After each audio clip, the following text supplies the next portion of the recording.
In the long and distinguished archives of football history, only a select few players can claim to have left a truly lasting mark on the game with their sheer ability on the field. While some have flirted with the highest levels for brief periods, and others have had decades at the top, without ever quite breaking into the elite group, every now and again an extra special talent comes along that can couple exceptional quality with remarkable longevity. The very best players can marry those two components with unforgettable moments and huge success too. And only then can they be regarded among football's true greats. Ranking a top 15 list of those greats is a fool's errand, with some legends bound to miss out, no doubt inexplicably to some. The honorable mentions in this particular countdown include luminaries such as Gerd Müller, Kylian Mbappe, Iniesta, and Lev Yashin, and there are countless others who deserve acknowledgement too. Nonetheless, fantasy football has taken on the impossible task of whittling the history of the beautiful game down to its 15 greatest European players. So sit back, enjoy, and no doubt disagree with our top 15 best European footballers of all time. In this list, we will be highlighting the achievements and careers of some of the most talented and successful European players to have ever graced the beautiful game. To qualify for this list, players must have been born in Europe and possess a European passport. So without further ado, let's get started. At number 15, we have Paolo Maldini. Maldini is widely regarded as one of the greatest defenders in the history of the sport, having spent his entire 25 career with Italian club AC Milan. He won 7 Serie A titles and 5 European Cup or Champions League titles, including captaining the Milan side that won the 2003 Champions League final. Maldini was named the Italian Footballer of the Year in 1994 and 2003, and was inducted into the Italian Football Hall of Fame in 2011. Number 14 on our list is Lothar Matthäus, a German midfielder who spent majority of his club career with Borussia Mönchengladbach and Bayern Munich, winning numerous domestic and European titles. He also captained the German national team to victory in the 1990 World Cup, and was named the European Footballer of the Year in that same year. At number 13, we have George Best. A forward from Northern Ireland, Best is considered one of the greatest dribblers in the football history. He spent the majority of his club career with Manchester United, helping them win the European Cup in 1968. He also won the Ballon d'Or in 1968 and was named the Footballers' Writers Association Footballer of the Year in both 1968 and 1974. Best is remembered not only for his skills on the field, but also for his off-field antics and his tumultuous personal life. At number 12, we have Thierry Henry. Henry is a French football player and manager who scored more international goals, 51 in total, than any other player in France's history, and who is considered one of the most prolific goal scorers of his time. Henry is of French West Indian ancestry, spent his childhood in low-income housing south of Paris. He joined FC Versailles in 1992 and, after attracting other club scouts, he was signed to AS Monaco in 1994. Although Henry played as a striker until he was 17, he switched to left wing for Monaco. Monaco won the 1997 French Club Championship, and Henry's game noticeably improved. Midway through the 1998-1999 season, a contract mix-up almost sent him to Real Madrid. Instead, he was transferred to Juventus for £9 million. 7 months later, he was on the move again in a £10.5 million deal to join English powerhouse Arsenal. Arsenal manager Arsene Wenger shifted Henry back to striker, giving him more responsibility at the cutting edge of attack, and the Frenchman soon revealed his true ability. With a deceivingly casual approach, Henry glided past opposing players, initiating and finishing moves, and scoring goals either with a light touch from short range or fiercely from long distance. In 8 seasons with Arsenal, he scored a club record of 174 goals, and the team won the league twice in 2002 and 2004, and 2 Football Association Cup trophies in 2002 and 2003.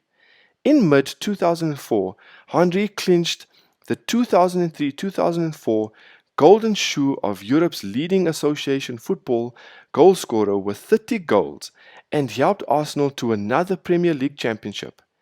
Henry was honoured as European Footballer of the Year in 2002 and 2003 and finished runner-up as FIFA World Player of the Year in 2003 and 2004.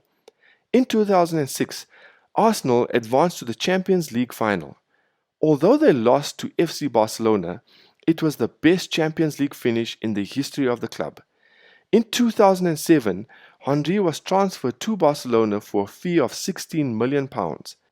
There he was a key member of the 2009 team that captured Barcelona's first treble by winning the national First Division title, Spain's Major League Domestic Cup, the Copa del Rey, and the Continental Champions League. At number 11, we have Kenny Dalglish. Sir Kenny Dalglish is a Scottish former football player and manager. During his career, he made 338 appearances for Celtic and 515 for Liverpool, playing as a forward, and earned a record of 102 full caps for the Scotland national team, scoring 30 goals in total. He was named the Football Writers Association Footballer of the Year in 1979 and in 1983, and was inducted into the Scottish Football Hall of Fame in 2002. Now for our top 10. And at number 10, we have Ferenc Puskas. Known as the Galloping Major, Puskas remains one of the greatest goal scorers to have ever graced the sport, boasting a phenomenal record of 806 goals in just 793 official games for club and country. No fewer than 84 of those came in just 85 outings for Hungary, who became the best international team in the world, with Puskas leading the charge. The mighty Magyars went 32 games unbeaten, including winning gold at the 1952 Olympics and hammering England 6-3 away and 7-1 at home in 2 of the most famous results of all time, but somehow lost to West Germany in the 1954 World Cup final. This was one of the biggest upsets in the history of football. That match, which Puskas scored in despite playing with a hairline fracture in his ankle, ultimately denied him the chance to win the biggest prize in sport, as 2 years later he refused to return to the communist Hungary and was subsequently blocked from appearing for the national team. However, arguably the best years of his career were yet to come. Puskas joined European champions Real Madrid as a 31-year-old in 1958 and formed a devastating partnership with Alfredo Di Stefano to further strengthen Los Blancos' reputation as the greatest team on the continent. Puskas went on to score 242 goals in just 262 games for Madrid, helping them to 3 more European Cups in addition to the 5 La Liga titles, adding to the 5 league crowns he won in Hungary. A 4-time winner of the Pichichi Trophy for top scorer in Spain, Puskas now has FIFA's award for the best goal of each year named after him. And at number 9, we have Marco van Basten. A Dutch forward, Van Basten was considered one of the greatest players in the history of the sport. He won 3 Ballon d'Or awards and spent majority of his club career at Ajax and Milan, winning numerous domestic and European titles. He is also remembered for his stunning volley in the 1988 European Championship final, a goal that is widely considered one of the greatest in the history of the sport. At number 8, we have Franz Beckenbauer. Strikers get all the glory in football, as proven by this list. So it takes a truly special defensive player to muscle his way into the conversation of the greatest ever. Franz Beckenbauer certainly fits the bill, having achieved everything that was to achieve at both club and international level for Bayern Munich and West Germany respectively. As unlikely as it seems today, Bayern were in the second tier of German football when Beckenbauer joined in 1963, but by the time he had left some 14 years later, he had won 4 Bundesliga titles, 4 DFB Pokals, and the European Cup Winners' Cup. In addition to those 3 European Cup triumphs, establishing Bayern as the dominant force in German football, a status that they still enjoy today. Beckenbauer was handed the armband in 1971 and subsequently led Germany to the Euro 1972 title before adding the World Cup crown to his honours list 2 years later, nullifying Johann Cruyff in the final. 2 years after that, Beckenbauer was named in the Euro 76 team of the tournament as his side lost in the final. Indeed, Beckenbauer was named in the team of the tournament for all 3 of the World Cups he played in, and he remains the only defensive player to have won the Ballon d'Or twice in 1972 and 1976. At number 7 on our list is Michel Platini, a French midfielder who is considered one of the greatest players of all time. He won the European Championship with France in 1984 and spent majority of his club career with Nancy, Saint Etienne and Juventus, winning numerous domestic and European titles. Platini was known for his technical skills, his vision, his ability to score goals, and was named the European Footballer of the Year in 1983, 1984 and 1985. Now, at number 6, we have Bobby Charlton, an English midfielder. Charlton is considered one of the greatest players in the history of the English football game. He spent the majority of his club career with Manchester United, winning 3 First Division titles and the European Cup in 1968. He also helped lead the English national team to victory in the 1966 World Cup, scoring 2 goals in the final and being named the tournament's best player. In addition to his numerous club and international honours, Charlton was also named the Football Writers Association Footballer of the Year in 1966 and the European Footballer of the Year in that same year. Now that brings us to number 5, and we have Ruud Gullit. During his playing career, Ruud Gullit was renowned for 2 things above all else: his outstanding skill with the ball and his iconic dreadlocks. Capable of playing anywhere on the field, Gullit successfully combined his athleticism and his daunting physical stature with graceful poise and technical ability. His all-round game helped him establish himself as one of the greatest disciples of the total football game. On the soccer field, the multifaceted Black Tulip played a startling role in the Netherlands' 1988 UEFA European Championship win, and was no less influential in helping Arrigo Sacchi's legendary AC Milan become European club champions on 2 occasions. He won the European Championship with Netherlands in 1988 and spent the majority of his club career with Feyenoord, PSV and Milan, winning numerous domestic and European titles. Gullit was also known for his versatility, his technical skills and his leadership abilities, and was named the European Footballer of the Year in 1987 and 1989. At number 4, we have Johann Cruyff. A Dutch forward, Johann Cruyff is considered one of the best footballers of all time in the Netherlands. He won 3 Ballon d'Or awards and spent the majority of his club career with Ajax and Barcelona, winning numerous domestic and European titles. He is also remembered for popularizing the concept of total football, a style of play that emphasizes possession and movement. Cruyff was named the European Footballer of the Year in 1971, 1973, and 1974, respectively. Now we come to our top three. And at number 3, we have Zinedine Zidane. A French midfielder, Zidane is widely regarded as one of the greatest players in the history of the sport. He won the World Cup with France in 1998 and the European Championship in 2000, and spent the majority of his club career with Juventus and Real Madrid, winning numerous domestic and European titles.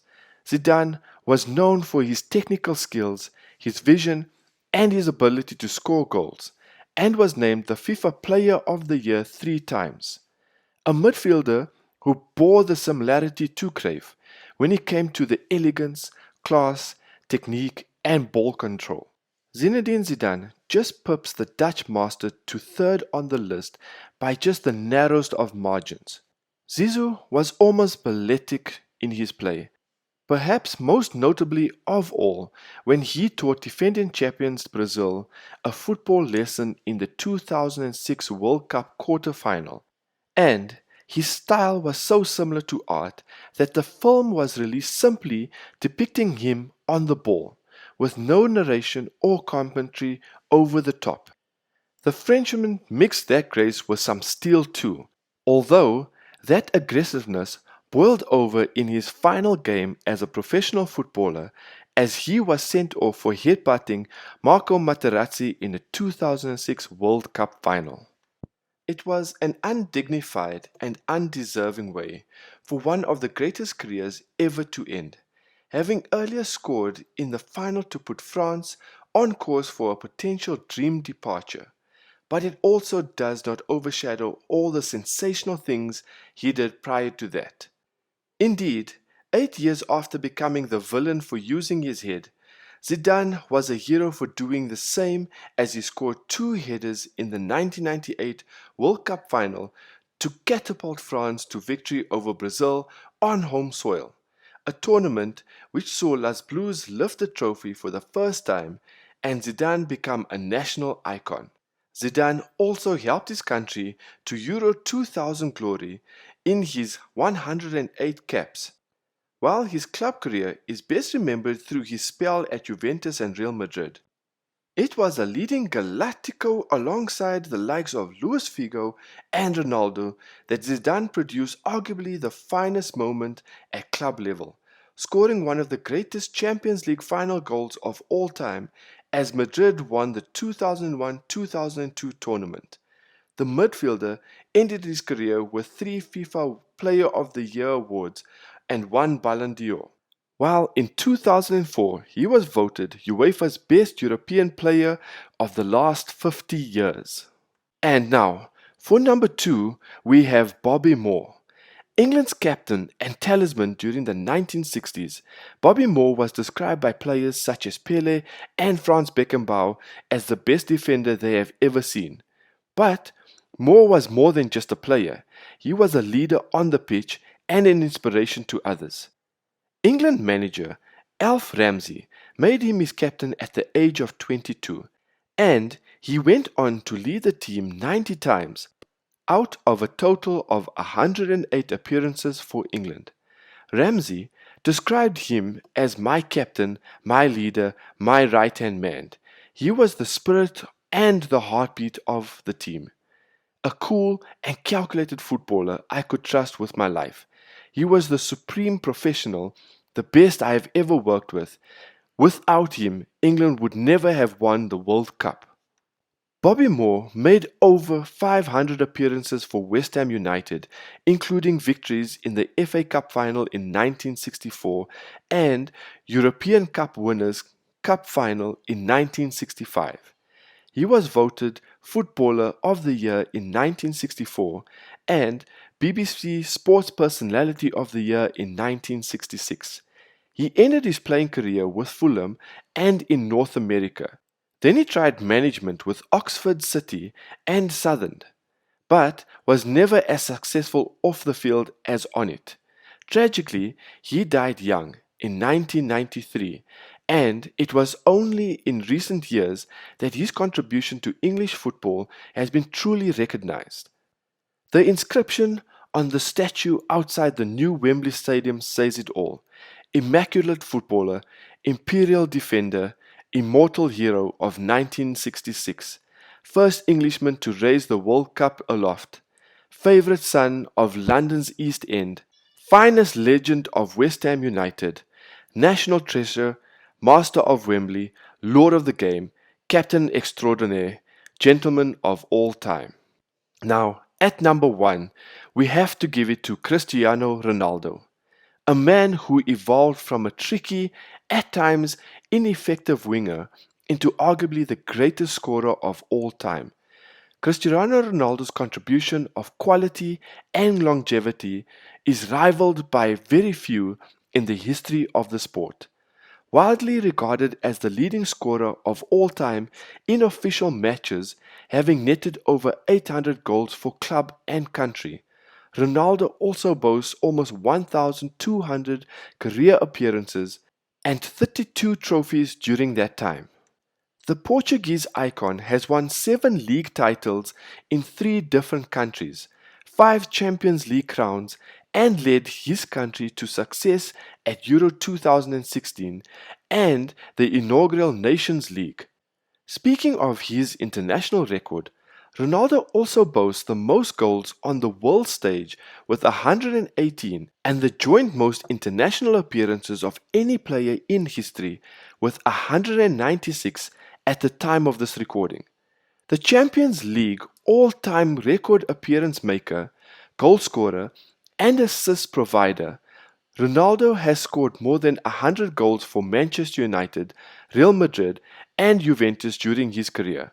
But it is his time at Real Madrid which launched him into the debate for the greatest ever. The attacker scored a scarcely believable 450 goals in just 438 games for Las Blancas, surpassing the 30-goal mark in each of his 9 seasons there, the 40-goal mark in 8 of them, the 50-goal mark in 6 successive years, and the 60-goal mark twice. Ronaldo has won 5 Ballon d'Ors and has finished as runner-up on a further 6 occasions, while he has also claimed 4 European Golden Shoes throughout his legendary career. At 37 and currently playing in Saudi Arabia, and despite slightly tarnishing his reputation in recent months by forcing an exit from Manchester United and being dropped by Portugal, history will no doubt forget those blips in the passage of time and instead remember Ronaldo's countless list of achievements and records. With Ronaldo brings the end of our video. Please comment below what you think about our top 15 European footballers of all time, and maybe write your own inclusions and maybe rewrite what you think our list should be. Don't forget to like and subscribe to this channel. See you soon.